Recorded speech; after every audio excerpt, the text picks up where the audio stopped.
Hi, everybody. I'm Brittany Lewis, a breaking news reporter here at Forbes. Joining me now is my colleague, senior editor Chase Peterson-Withorn. Chase, thanks for coming on. Yeah, thanks for having me. Of course, you have some reporting about Robert F. Kennedy Jr. and how he made millions over the past year and a half.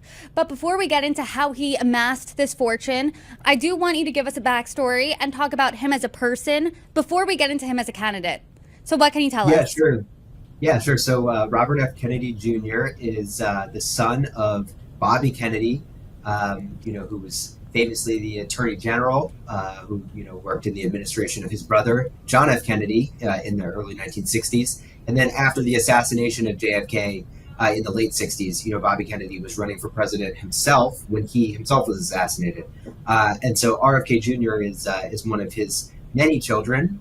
And he's had a long career as an environmental lawyer, doing a lot of work on, suing companies that were involved in pollution and sort of working on behalf of people who are the victims of pollution, and has done sort of a number of other things, but has very much been a prominent member of a prominent family, and has definitely been, a Kennedy who was in the public eye, and has sort of carried forward the family's very famous, legacy of public service and being involved politically. And now he's running for the nation's highest office as a Democrat, and he's seen as a fringe contender. So what can you tell us about RFK Jr., the candidate? So he's running for president. His father ran for president. His uncle was president. His uncle Ted Kennedy was a senator for a long time. Who was seen as a presidential hopeful and did run at one point. He's definitely following in that long line of Kennedys running for the White House.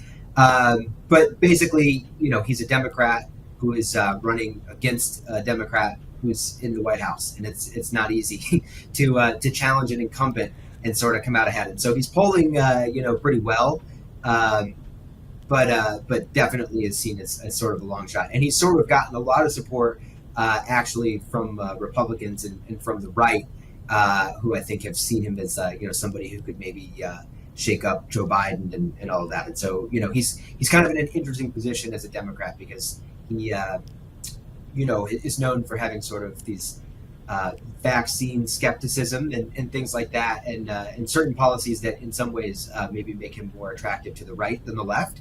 And so I think he's gotten a lot of support, maybe from there, and that's definitely part of why he's sort of seen as a fringe candidate, because he's even with the Kennedy name, is sort of it's a tough task to go up against an incumbent at all, and especially when you're sort of you have some political opinions that are pretty squarely opposed to some of the exact people you're sort of hoping will vote for you.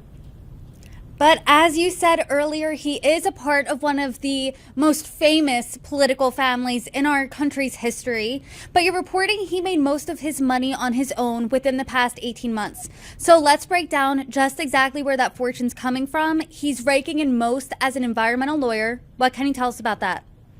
Yeah, exactly. So, I was a little surprised he, filed his financial disclosure report that everybody running for president has to file. And it showed, that he has a number of family trusts, and a lot of them look like they're sort of, Kennedy family trusts.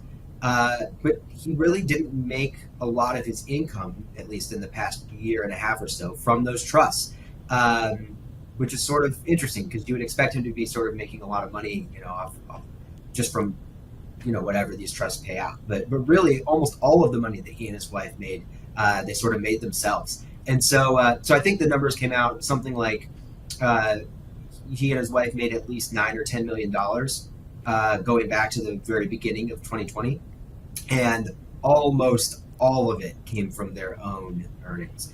And so for RFK Jr., a big portion of that really is his work as an environmental lawyer, and he has his own firm named Kennedy and Madonna. And, he pulled in more than $5 million in income and, basically his share of the profit of that firm since 2022. And it's a 2-lawyer firm. It's him and one other guy, Madonna. And they basically do a bunch of environmental law. And they sort of litigate against, companies that pollute waterways and things like that. And so they maybe most famously were involved in the lawsuit against the big class action lawsuit against DuPont. That was the inspiration for the recent movie Dark Waters. So that's definitely the biggest share of his income. And then he also made a bunch of money sort of consulting for other law firms, doing similar things, environmental things, and things like that. So he millions and millions of dollars basically just as a lawyer. You did mention his wife a few times, his famous wife. Can you tell us a little bit more about her for those who don't know? Yeah, so his wife is Cheryl Hines, who's a pretty famous actress. She most famously was Cheryl David in the HBO show Curb Your Enthusiasm. So she was the longtime wife of Larry David on the show, and basically she's a number of other roles. And since 2022, she was in a few movies, a few TV shows. The Flight Attendant on HBO. She did a few episodes on that, for example. And on their financial disclosure, she basically said that she made at least $1 million since 2022 from her film career. And it's sort of a loophole or so in the financial disclosure, where because she's his spouse, she only has to disclose that she made more than $1 million. She doesn't have to say how much more. So it's possible that they actually made more than $10 million, since 2022, and all of that extra money that they would have made that maybe doesn't show up on the financial disclosure would have been money that they made themselves. It would just be money from her film career. Something that's interesting in your reporting is that he wasn't making most of his money off of his name, off of these trusts. He was making it on his own, because when you think of the Kennedy name, you really think old money. And I want to read something from your report, and I want you to discuss it a little further. You report this: RFK Jr. reported owning between $3 million and $14 million worth of assets not related to his or Hines' day jobs, much of it stashed in entities that appear tied to his illustrious family. Do we know anything else about those assets in particular? Yeah, so there isn't much that you can get from the disclosures. I mean, you can see sort of where they're invested. There's stocks, there's bonds, and you can get a range for what the value of all of the stocks and bonds are, and you can see a range for how much money he earned in income from those assets. And it's I think it's probably less than $1 million between 2022 and the first half or so of 2023, which is a lot of money. Don't get me wrong; it's hundreds of thousands of dollars most likely, which is not nothing. But for someone like him who made maybe $10 million, it's really not very much at all.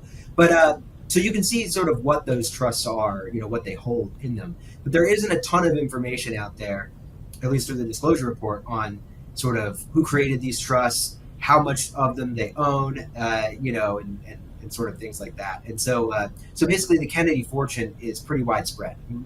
We say we last estimated the family's net worth at $1.2 billion. So for him to have $3 to $14 million worth of trusts at most, that means he's one of many people to make up more than $1 billion, and so everything is pretty widespread. And the way that it's sort of been reported is that these trusts are sort of blind even from each other. So he might not even know what his siblings have in their trusts and how much money they have in their trusts. And so the whole structure is sort of designed. It was designed, largely by Joe Kennedy, his grandfather who created the fortune, basically to keep the family wealthy forever, and to not let his descendants sort of blow through the money. And so they've had assets that are tied up in these trusts, for going on 100 years now, basically. And so that's how the Kennedy fortune has been able to survive. It's very widespread, but it's very tightly managed. And so even somebody like RFK Jr., who's a prominent member of the family, who is the son of the former attorney general and a very prominent member of the family, even he only has a small slice, a relatively small slice of this huge amount of money that the whole family has, and he's only drawing so much money and income from it every year, which means that the assets that are in the trust don't get depleted. He can just live off of this small amount of income, but the millions and millions of dollars worth of stocks and bonds and stuff, he's not able to sell those most likely, so he can't blow through all the money. He's only getting a small piece, and that's how the Kennedys have sort of stayed rich for so long. Well, I definitely want their financial advisor. I know that. But I do want to talk about another place where he's making profit. It's actually a nonprofit he funded, the Children's Health Defense. What do you know about the organization and how is he making money from it? Yeah. So it's sort of a, it's a nonprofit that he started, I think in 2011.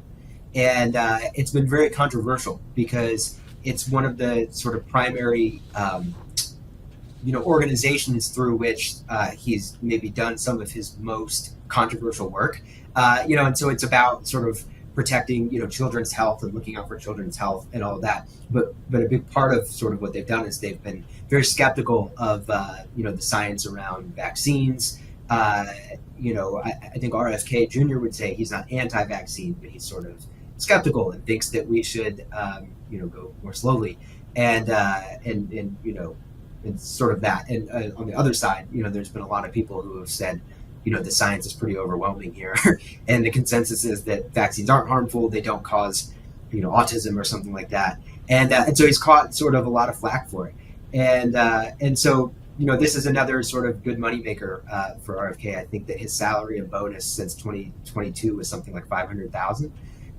So it's possible that he's made more money, just from this organization than he has, from Trust for the Kennedy fortune.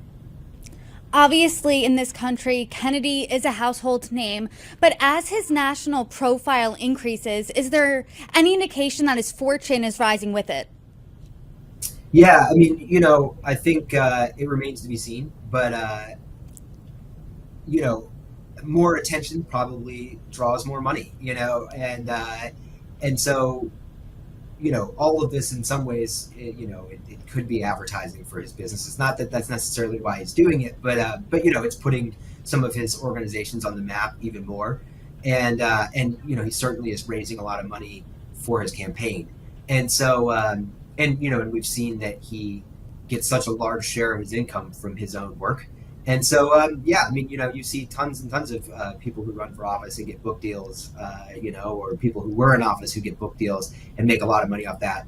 And that same principle could totally apply here, where, maybe he gets more business if he isn't elected president. Maybe he gets more business, for his environmental law work. Because his profile is raised even higher. It's hard to imagine, Kennedy getting an even higher, profile than they already have. But running for president will do that for you, and maybe he gets more funding for his, children's health, initiatives and things like that. And then of course a book deal, even something like that, you make a couple $1 million off that. I mean, that's a 20% or something raise, for him in a year. So it's not insubstantial even for a Kennedy. Chase, thanks for coming on and sharing your insights. I hope you join me again soon. Yeah, thanks so much for having me.